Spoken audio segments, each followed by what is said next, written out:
A Simpler Time by DJ Lowrider. What started out as a normal visit ended up taking two ponies down a trip on memory lane that leads them both to realize their friendship had begun even before Rainbow Dash's first sonic rainboom. It's about 4,000 words long. A Simpler Time by DJ Lowrider. Twilight Sparkle levitated the bolt of fabric over to the shelf it belonged on and took a step to admire her work. She arrived at the Carousel Boutique almost an hour ago to meet Rarity for a promised tea time, and she had discovered the Ponyville's fashionista in the midst of one of her worst messes she had ever seen. The place looked like it had been hit by a hurricane, and Rarity had confirmed that such had been the case, at least figuratively speaking. The hurricane had gone by the name Cutie Crusaders, who had insisted on helping Rarity clean up the boutique.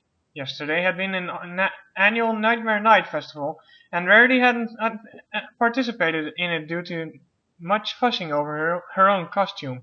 As a result, her work area had looked more of a disaster area even before the Crusaders had set to their work.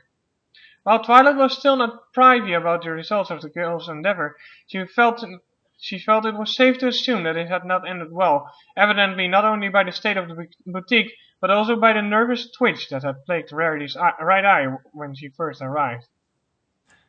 I can't thank you enough for your help, Twilight, Rarity said, sighing exhaustedly as she looked around the tidy workroom. As much as I know my sister and her friends had their hearts in the right place, I would appreciate it if they would learn some respect for other ponies' property, not to mention their tidying skills. I'll have a word with Cheerily to see if I can reinforce that with the girls at some times at school. Twilight told her after a stifled chuckle. And you're quite welcome, by the way. For all the times you've helped me clean up the library, the least I could do is return the favor. Well, let's not waste much more time here. A cup of tea and a daffodil sandwich sound quite right to me. And it'll be my treat, so don't you dare think about paying today. It's the least I can do to show my gratitude for your help. Let me just put up my closed signs in the shop below, and we'll be on our way. As Rarity set up to the task of temporarily closing up the shop, Twilight looked back around to Rarity's working space. Fabric, thread, and several accoutrements lined on the shelves, all neatly organized thanks to their joint efforts. One thing, however, caught her eye on a high shelf in the back of the room. It was a small red pile of cloth that looked rather old. With Rarity still downstairs closing the shop, Twilight levitated the cloth down and looked it over. It was a filly-sized costume in the shape of a lobster. Something about it seemed oddly familiar to Twilight, and she found herself searching her memories for what it could be. It came to her in an instant, a day almost lost to her memory because it happened so long ago. She looked back at the costume again and felt a mixture of feelings. Surprise and bewilderment to name two, but more than anything, she felt rather amused at the discovery. Twilight remained in a stunned silence as her discovery clear up to when she realized Rarity was standing right behind her, having finished closing the shop. Something wrong, Twilight dear? Rarity asked, concerned her friend's silent and frozen stance. Oh, nothing at all, Twilight said, now smirking as she turned back towards her. Red lobster, she added as she levitated the costume up between them. Rarity gasped and quickly took telekinetically control of the costume from Twilight, immediately sending it back up onto the shelf. How did that end up here? She asked in a panic. And, hold on a second, how do you know about? Twilight cleared her throat and picked up her voice a bit so as to intimidate herself when she was younger. Roger that, Red Lobster. Celestial speed be with you, she said, smiling at Rarity once again. Bookfort, Rarity said. Her voice was a whisper as the memory was now coming flooding back to her mind. It's not possible. All those years ago, that was... It's a small world, isn't it? Twilight commented. Come on, let's reminisce over some tea and sandwiches. Rarity nodded and fell in alongside Twilight, quite still quite stunned at the realization that they shared a common bond through the cutie marks with their other four behind. The reality was that their friendship between the two of them went back even further. Many years earlier, Mother, please. I want to go shopping with you. a little filly Rarity pleaded as she tried to keep pace with her mother. I'm sorry, this is Rarity's mother. I'm sorry, Rarity, but Mommy needs to do a lot of shopping today, and J.C. Bitsy's isn't one of the foremost department stores in Canterlot. Her mother told her as she approached the famous store. It is also one of the largest, and you'll probably get tired of walking around here every time I need to go. I'm sure you'll find a way to occupy yourself at the store's daycare. But, Mommy, we don't get to come to Canterlot much. Rarity whined. I want to have fun with you. I'm truly sorry, dear. Sometimes, sometime I promise we'll get back and have a special mother-daughter day, but this is how it has to be this time. Rarity was on the verge of tears as they entered the store and went over to the daycare center. Her mother spoke a bit with the mayor who was on duty, and she kissed Rarity on the head and told her she'd be back later as Rarity was corralled inside. Rarity stood glaring angrily down at the floor for several moments. She was bound and determined to be miserable. For her to be stuck all alone in the daycare while her mother got to shopping was simply awful in her mind. Just as she was ready to begin pitching a massive fit, she heard a rustle come from across the room. She finally looked, and she saw the most curious sight she had ever seen. On the other side of the room stood two large stacks of books, and between them sat a young filly unicorn that looked roughly her own age. She had a purple coat and mane and tail, and that were primarily indigo with two streaks that were pink and lavender in unicorn. She sat there on the floor with her face buried in a book in front of her. Rarity didn't know what to make of it, especially considering she sat in the middle of what it looked like a fortress made out of books. But company was company, and she'd rather at least have somebody to talk to than spend the next few hours in silence. She took a deep breath and approached the other filly cautiously as she thought about what to say to her first. The bookish filly that Rarity was approaching, whose name was Twilight Sparkle, had lost herself in the book that sat in front of her. It was her only respite from reality from now, a reality that she was not too pleased with. She certainly didn't want to make sure that they could give her father a proper birthday party that weekend, but she had desperately wanted to stay with her mother while she shopped. Her mother, however, insisted on leaving Twilight at the store's daycare, reminding her that she got tired easily from walking too much around. This wasn't Twilight's first visit to this daycare at J.C. Bitsy's, but she was fortunate this time.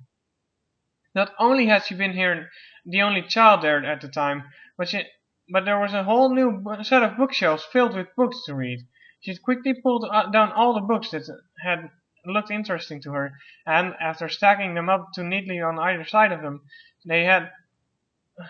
she had set to the task of reading as many as they could until her mother came back to pick her up. It was mostly through her third book when a white unicorn filly with a impeccable groomed violet mane and tail walked over and stood there near where she sat reading. Good day to you, Rarity said after deciding that her best bet was to try and make a good impression using her well-practiced manners. Twilight gave her only the slightest nod in response, as she seemed to barely register that there was another pony else around her. I guess we're both stuck here until our mothers come back for us, Rarity noted, looking around the otherwise unoccupied daycare area. This time, Rarity's comment apparently didn't warrant a response of any kind. So, what are you reading? Rarity asked, looking curiously down at Twilight. Twilight held her book up without closing it to show the cover to her. Is it interesting? Rarity asked, feeling more and more uneasy with every passing moment. Twilight resumed reading for a moment before finally giving her a vocal response. Unique, was all she said. Which part? All of it. I guess you really like books then. Relatively, I see. Do you, come here often? I guess. I wish I could, but Canterlot is quite far from where I live. Huh. Verity grumbled a bit, as it was now clear the other Billy wasn't paying too much attention to her at all. Are you this rude to every pony, or is it just me? She asked, sounding fairly annoyed. Huh? Twilight said, now only now looking up at the white unicorn filly standing in front of her. She immediately shrank back a bit, looking up at Rarity timidly. Rarity immediately felt bad for frightening her. I'm sorry. I didn't mean to scare you. I'm just still a bit upset, that's all. I wanted to go shopping with my mother, but I guess I'm still too little to keep up with her. It's okay, Twilight said, feeling a little bit less nervous after Rarity's apology and explanation. I really don't like it that much here either, but when Mommy needs to go shopping, I have to stay here. I get tired pretty easily, so I can't go with her yet. At least, there are books to read this time, though. You really do seem to like books a lot, don't you? Rarity asked, noting the towers of books that sat on either side of Twilight. Books are fun, Twilight said as she closed her book, set it aside, and pulled out another one from the top of the tower. They tell stories or teach me things, and they don't laugh at me or make fun of me for being different. I didn't mean to seem like I was making fun of you. Rarity told her apologetically. I'm sorry. It's all right. Anyway, I guess I'd better find something to do to pass the time. My mother won't be back for quite a while. You want to read a book? Twilight asked timidly. I only grabbed so many because I was the only one here before. I feel so bad if I hog all the books like this. Reading a book. Rarity said, considering the idea as she looked over to the book stacks once again. I suppose there are worse ways to spend time. Which one should I read? Well, I was about to start with this one here, Twilight said, pointing down to the book in front of her. You could read it with me if you want. Rarity shrugged, and, after they adjusted the piles of books to provide space for them both, began reading along with Twilight. It was a science fiction story about a rebellion in space against an evil empire, complete with a climactic battle with battleships. Both fillies find it quite fun to read, and even began chattering with each other over the special scenes. I must say, this isn't the sort of thing I usually get to read at home. Rarity said, as they finished the book some time later. It was a very fun story, though. I know, right? Twilight said excitedly. Sometimes after I read stuff like this, it makes me want to pretend I'm in the story, and sometimes I even play out some of the scenes. Only, well, I don't have any pony my age to play with, really. I ended up playing alone with my dolls and toys. Rarity frowned at the thought of being so alone. That sounds quite lonely, she said. Twilight shrugged at her. I'm kinda used to it. Rarity felt silent and looked around the room, noting that they were still the only children present. She then looked back at Twilight and smiled at her. Well, you could play with me, she suggested. We could pretend we're fighting in the last battle in the story. Only if you want to, of course. Really? Twilight asked hopefully. You'd play with me? Rarity nodded to her and found herself immediately hugged with Twilight.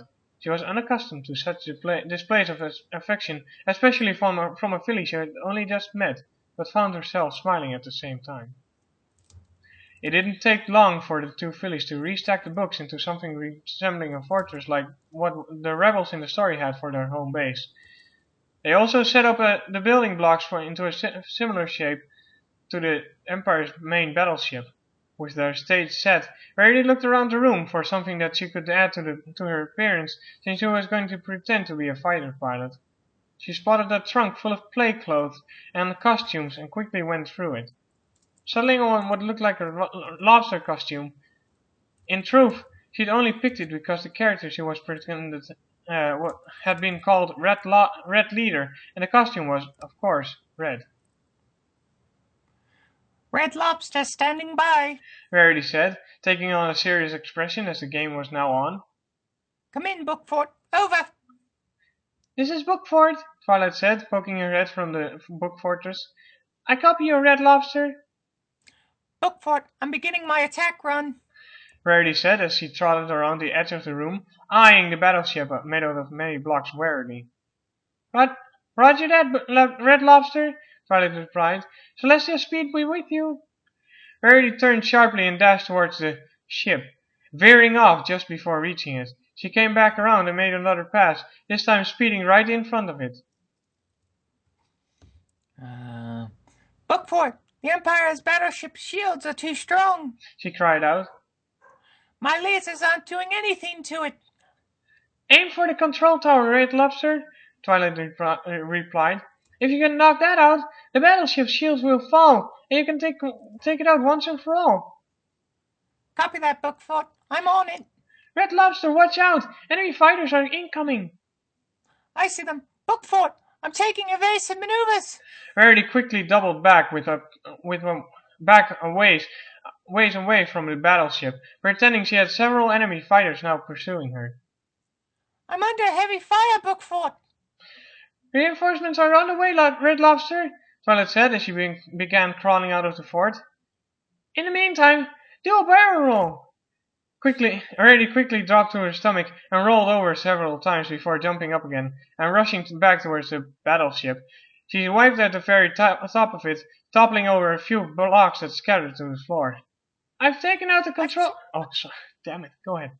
I've taken out the control tower, she called out. But I've still got one enemy fighter on me. I can't shake them. Yeehaw! Twilight cried out as she crossed paths right behind Rarity, pretending to take out the last enemy fighter. You're all clear, Red Lobster. Now let's blow that thing and go home. Twilight and Rarity both bore down on the battleship and pounded on it, utterly demolishing it and sending blocks bouncing all over the daycare center's floor. They both laughed and celebrated their victory as they made their way back over to the book fort, both of them a bit winded from the activity. That was a lot of fun, Twilight said energetically. Let's find another story to play out. I'm all for that, Rarity said, also feeling a bit of a rush from the game. You're really quite fun to play with, you know. Thanks, and you're one of the nicest fillies I've ever met. Most of the ponies my age just call me a nerd or geek or something like that. Well, I'm not like most ponies, Rarity said proudly, as she sat down while Twilight picked another book. Twilight just smiled at her as she set the next book down for them to read.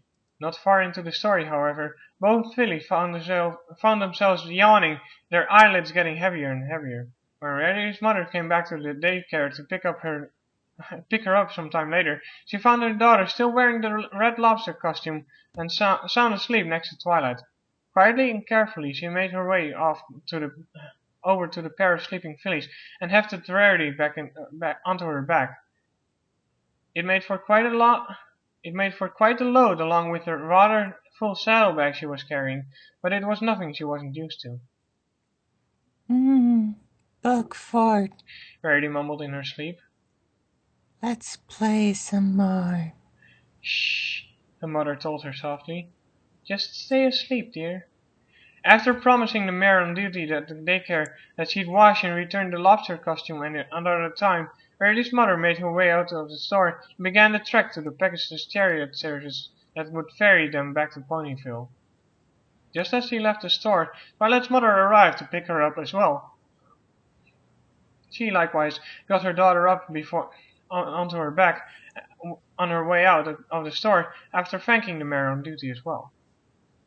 Red Lobster, Twilight murmured as she stirred on her mother's back. Can we be friends? Sounds like you've had quite a day, honey, her mother told her quietly. Time to get home so I can make you the dinner I promised. Both fillies slept peacefully for the remainder of their respective journeys home. It didn't occur to either of them until much later that day that for all the playing and reading together they had done, they hadn't at once exchanged their names. After I realized I'd never found out your name that day, I was devastated. Rarity said to Twilight, who sat across from her at their table at the cafe. Two empty teacups and the remnants of a pair of daffodil sandwiches sat on the table between them. Mother did intend to return the lobster costume, but I begged and pleaded with her not to. I wore it as my Nightmare Night costume for the next 2 years, thinking maybe I'd see the filly I only knew as book for, and that she would recognize me in it. Obviously, that never happened. But I kept the costume anyway as a reminder that somewhere out there was some pony who had been my friend on a day when I was in dire need of one. I always did enjoy Nightmare Night as a filly, but Canterlot had his own set of celebrations for the festival, Twilight replied. I never got to come to Ponyville's festival until this year. That day at the store stuck in my memory for a long time, though, and eventually I even made up an imaginary filly based on the only filly I knew as Red Lobster. The book we read that day became an all-time favorite of mine, and I've gone back to read it countless times since then. Not because it was a good read, but because it was the story that helped me find my first real friend. I just can't believe I never realized it was you until today, Twilight. I can't help but feel a little foolish. I imagine how you feel. I always remember the filly I played with was a white unicorn with a purple mane and tail. I feel downright stupid for not realizing it was you first time I came to Ponyville. Rarity put one of her forepaws under her chin thoughtfully. I suppose this just means we've always been meant to be friends. It's just a shame it took us so long to get back together. I imagine both our life might have been pretty difficult if we stayed together and stayed in touch somehow, Twilight said with a slight sardonic laugh. To say the least, darling, I could have made you much more popular in school with a few choice outfits. And I probably could have helped you get better marks in school with better studying habits. Both unicorns couldn't help but have a fit of giggles at their own comments. Once they finally calmed down again, Rarity paid the bill for the visit to the cafe, just as she'd promised it, and prepared to leave. Do you think we should tell the girls about our history, Rarity? Twilight asked her as they headed away from the cafe. Much as I'm sure they'd be curious to know about our first true meeting, I'd rather just keep this between the two of us, if it's all the same by you, Twilight. Rarity told her. I have a feeling I'd never hear the end of the whole Red Lobster bit from at least two of them, if not more. I guess I can appreciate that, Twilight said, stifling another giggle. Do you mind if I ask you something, Twilight? Rarity asked, with clearly something on her mind. Not at all, Rarity. What is it? Do you miss those times when we were younger? You know, when life wasn't quite so complicated, when you felt more certain about what tomorrow would bring, and every day seemed a little brighter? Twilight stopped walking as she gave Rarity's question some thought. As she formed her response in her head, she couldn't help but grin at her friend again. I can understand your yearning for bygone times, Rarity, he said, and you'll have to pardon me if I answer your question with another one. But for as blissful and pure as those times may have been back then, would you really trade any of your time now with your friends for one more day as a filly who was all alone, wondering if she'd ever see her best friend again? Twilight's response, despite being a question, was as spot on of an answer as Rarity could have wanted. She smiled in return as they began walking again. I wouldn't. Oh, go ahead. I wouldn't trade even so much as a heartbeat, she told Twilight. Simpler times may seem attractive when one looks back on them, but nothing beats the here and now. I couldn't agree more, Twilight replied. A thought then occurred to her related to their entire talk that afternoon. Would you mind if I wrote a letter to the princess about our talk today, Rarity? She asked. By all means, Twilight. I was thinking of doing the same myself, actually, if that's all right by you. Absolutely. Oh, and don't worry, I'll leave out the part about the costume in my letter. Yes, I would thank you for that, dear. I dare say Princess Celestia knowing about that might be even more mortifying than any of our friends knowing. As they reached the Carousel Boutique, The two friends bid each other farewell for the day, and Twilight turned to return to her library to write her letter and do some more research. Oh, Twilight, one more thing. Rarity called out after her. Twilight stopped and turned to face her again. Do you suppose I could borrow that book sometime? I think I'd like to read it again for old time's sake. Whenever you'd like, Red Lobster, Rarity called back with a smile before trotting off again. Thank you, Bookfort, Rarity said with another soft laugh as she headed back into her store. Thank you, old friend.